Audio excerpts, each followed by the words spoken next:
30 years ago, Sega created a revolution in a single arcade cabinet. Sega Rally Championship didn't just bring rally racing to the masses, it invented the formula that every rally game since has borrowed from. But here's what most people don't know. Hidden within this groundbreaking title are secret cars, unlockable tracks, and arcade cabinet tricks that kept players feeding quarters for decades. How did a game with just 3 cars and 4 tracks become the blueprint for an entire genre? Why do sim racers today still argue it captured something modern games simply can't replicate?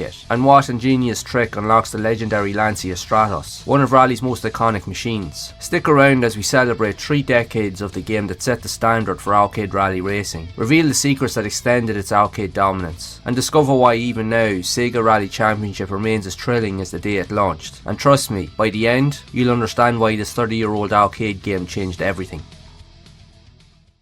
Released in 1995, Sega Rally Championship crashed into arcades and changed rally racing games forever. This wasn't just another racing game competing for quarters alongside Daytona USA and Ridge Racer. This was something entirely different, something that made players stop, watch and immediately want to experience it for themselves. The sound of gravel crunching under tyres, the sight of dirt spraying as cars drifted through corners, and that unforgettable announcer voice shouting, Sega Rally Championship became an instant phenomenon, selling approximately 12,000 arcade cabinets worldwide and ranking as Japan's second highest grossing dedicated arcade game of 1995. But more importantly, it invented the arcade rally racing formula that every subsequent game from Colin McRae Rally to Dirt Rally would build upon. And here's the remarkable thing, 30 years later it's still brilliant. The handling feels responsive, the surface physics still impress, and the pure arcade joy remains undiluted. This is a story of how Sega perfected rally racing before most people even knew what they wanted.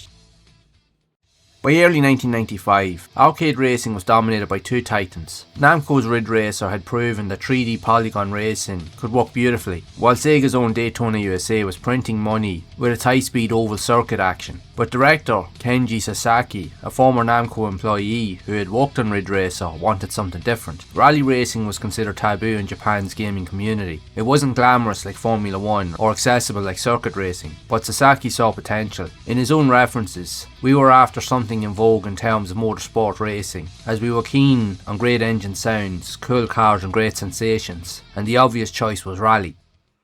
This was Sega Rally's killer feature, the element that had separated it from everything else. Different surfaces, gravel, tarmac, mud, had genuine different friction properties. Your car's handling changed accordingly. Drift too aggressively on tarmac and you'd scrub speed. Attack gravel with confidence and you'd slide beautifully through corners, with trails of dirt spraying behind you. This was the first racing game to implement this feature properly, and it became a milestone in the genre's evolution. Suddenly, rally racing wasn't just checkpoint racing with trees. It was a technical discipline requiring adaptation and surface reading. Sega Rally presented the perfect arcade structure, with pure distilled arcade perfection. The championship mode featured 3 core stages. Desert, wide flowing gravel roads with massive jumps and sweeping corners, the perfect introduction to the game's drift heavy handling. Forest, tighter, more technical with mud sections that demanded precision. This is where players learn to really read the surface changes. And mountain, the ultimate test. Narrow roads, dramatic elevation changes and unforgiving barriers. One mistake here and your championship dreams evaporated. If you manage to come first on all 3 stages, you unlock the secret lakeside track,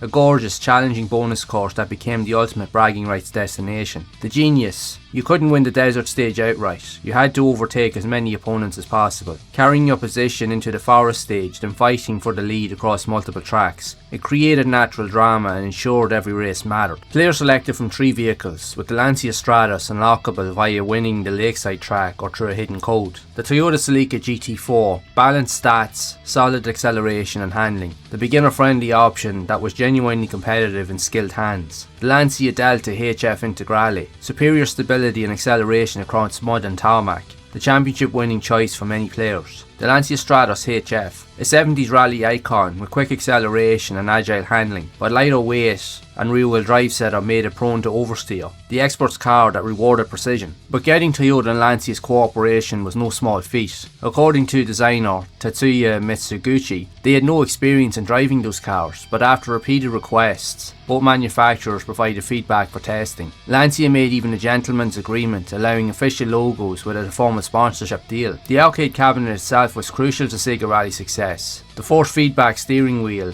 the gear shifter, and perfectly positioned pedals, they created immersion that made you feel like a rally driver. The cabinet would shake as you landed jumps, the wheel would fight you over rough terrain, and the whole experience became physical in ways home consoles simply couldn't replicate. Linked cabinets supported up to 4 players in simultaneous competition, fostering the intense social competition that kept machines occupied during peak arcade hours.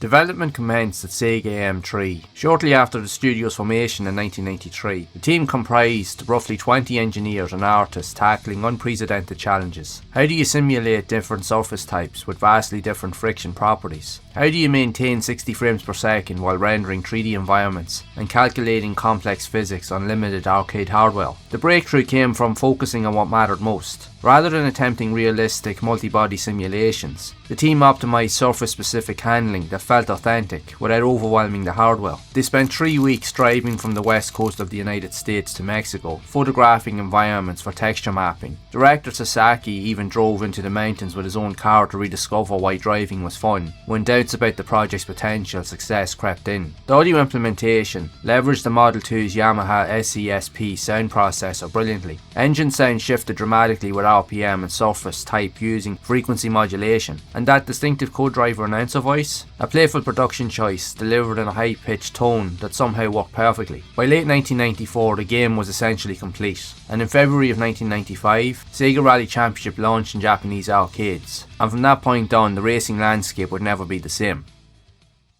Now here's where Sega Rally's arcade dominance truly lived, in the secrets that kept players coming back, feeding quarters to discover everything hidden beneath the surface. If you want to unlock the Lancia Stratus, as mentioned, you either had to win the Lakeside track, or on the Saturn version, you could simply unlock the car using a code, as you can see on screen here during the main menu of the Saturn version, which in turn would unlock one of Rally's most legendary machines. With its wedge-shaped design and incredible rally pedigree, became the ultimate pursuit for progression. The code itself would spread through word of mouth, arcade magazines, and that one kid at school who knew a guy. Finding and mastering the Stratus became the rite of passage for serious Sega Rally players. If you managed to finish first in the championship on any difficulty, to unlock the Lakeside track in time trial and practice modes. This hidden 4-track was gorgeous, a scenic lakeside route with unique challenges and the best showcase of Sega Rally's visual capabilities. Even in the arcade cabinet, there would be hidden cheat codes and prompts that you could also use to unlock some of the game's hidden features, and only the keen eye among us would know what that is. But these additional time trial and practice modes were perfect for solo players chasing personal best times, and it was essential to understand the game's knowledge in order to achieve those feats. When the Sega Saturn version launched later in '95, it brought the arcade experience home with stunning accuracy. The Saturn version alone sold 1.2 million copies and was a major system seller in the UK, becoming the fastest selling CD game at the time. And even on the console system, Sega Rally's time attack became legendary. The Ghost Car system let you race against your previous best runs, creating an addictive loop of self-improvement. Shaving tenths of seconds off your lakeside time became an obsession. Players continuously returned to shave a few more seconds off their best times, because you always knew it was possible. That's the mark of perfect arcade design. Always one more attempt, always with improvement that is possible, always that feeling of I can do better. Sega Rally managed to serve 300,000 polygons per second thanks to the Model 2's hardware architecture. For 1995 this was breathtaking. Smooth 60 frames per second gameplay with detailed environments, dynamic lighting, and those glorious particle effects as dirt sprayed from your tyres. The game actually started development on Model 1 hardware and was near complete when Sega stopped manufacturing Model 1 boards. Production would then shift to the Model 2 framework, and artwork was redone, and the upgraded hardware let them push visual fidelity further than originally planned. The engine sound remained iconic. The Lancia Delta's roar, the Celica's growl, the way sounds shift as you moved from gravel to tarmac was intoxicating, but nothing compared to the music. Composed by Takenobu Mitsuyoshi, the soundtrack perfectly captured the mid-90s arcade energy, driving beats that matched the on-screen action, creating an audio-visual synergy that defined the experience. And that announcer, with his iconic phrases, those samples became as iconic as the game itself, etched into the memories of anyone who spent time with Sega Rally. When we look back over the Saturn version, it was praised as being truly astounding, a real showcase of brilliance of a machine and a peerless arcade port. running at a smooth 30 frames per second or 25 frames per second in PAL regions. It captured the arcade's feel with remarkable accuracy. Sure, there were compromises. No transparent windows since the Saturn couldn't generate transparencies in 3D, shorter draw distance and lower resolution, but the essence remained intact. The handling, the surface physics, the championship structure, it all translated beautifully. The soundtrack was also revamped for this version, and possibly standing as the best variant of the OST that stands across all versions of the game still to this day. But why did it set the standard? Every rally game that followed owes the debt to Sega Rally Championship. The surface physics system, that became standard. The drift focus handling model that prioritised feel over simulation, that defined arcade rally racing. The structure of progressing through varied environments with escalating difficulty, that's still used today. Sega Rally's influence can be seen in later titles such as V-Rally and even Colin McRae Rally, which built upon the foundation it established. When Codemasters developed the original Colin McRae Rally in 1998, they were building on lessons learned from Sega's masterpiece. When V-Rally brought rally racing to the PlayStation, it followed Sega Rally's arcade template. The gameplay elements of Sega Rally featured stylized handling that was semi-realistic to put the focus on action and instant playability. This wasn't simulation, it was something better for arcade purposes. The cars responded immediately to inputs, drifts were controllable but exciting, and the learning curve was perfect. Casual players could complete the desert stage and feel accomplished. Experts could chase perfect lakeside times for years. That balance is incredibly difficult to achieve, and Sega Rally simply nailed it. And even amongst all of these unique elements, it created one of the greatest sensory experiences that we could possibly ever have in games. Because when we look at it, here's what modern games sometimes miss. Sega Rally wasn't just about accurate physics or realistic graphics. It was about creating a sensation. The way the force feedback wheel transmitted surface changes to your hands, the roar of engines reverberating through the cabinet, the visual feedback of dirt spraying, car body rolling through corners, and those spectacular jumps where you'd catch massive air. It created memories, not just gameplay experiences, but genuine memories of physical sensation and competitive triumph.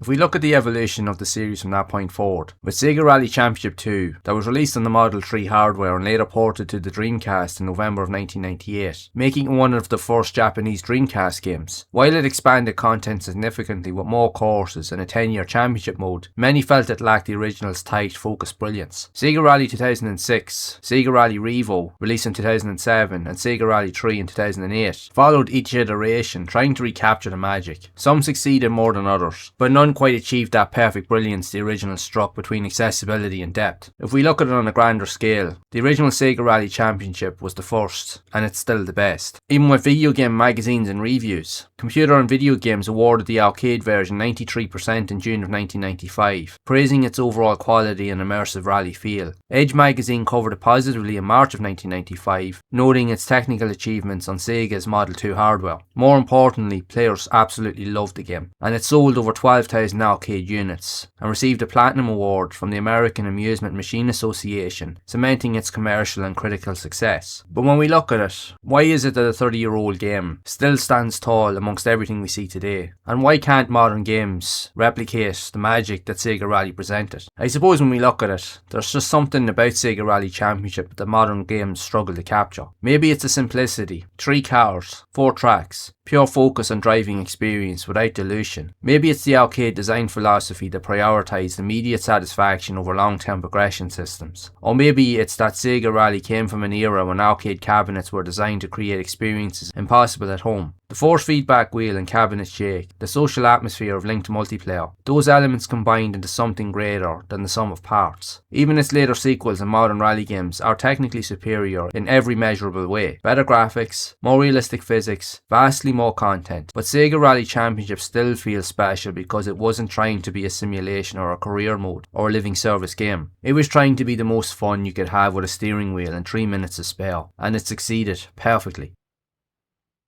The game does have a lot of technical quirks and very unique charm, but one major criticism, no matter how much you slammed into opponents or barriers, your car received not a scratch, nor could you flip or leave the road. Some saw this as a fault, limiting consequences for aggressive driving, but this was a deliberate design choice. Sega Rally was about momentum, speed, and the joy of rally driving, not about nursing your damaged car to the finish line or dealing with mechanical failures. The lack of damage kept the experience flowing, preventing frustration from derailing that one more attempt addiction. Critics who found the handling too difficult were essentially admitting they hadn't practiced it enough. The game rewarded learning, understanding when to brake, when to maintain speed through corners, how different surfaces affected your car. That's not a flaw, that's depth. While the Saturn version was exceptional, later ports varied in quality. The PC version in 1997 was technically impressive but lost some of its arcade atmosphere. The Game Boy Advance version was admirably ambitious, but couldn't capture the feel on that particular hardware. The Saturn version still to this day remains the definitive home experience, proving that when porting arcade perfection, accuracy matters, more than the extra content or graphical enhancements.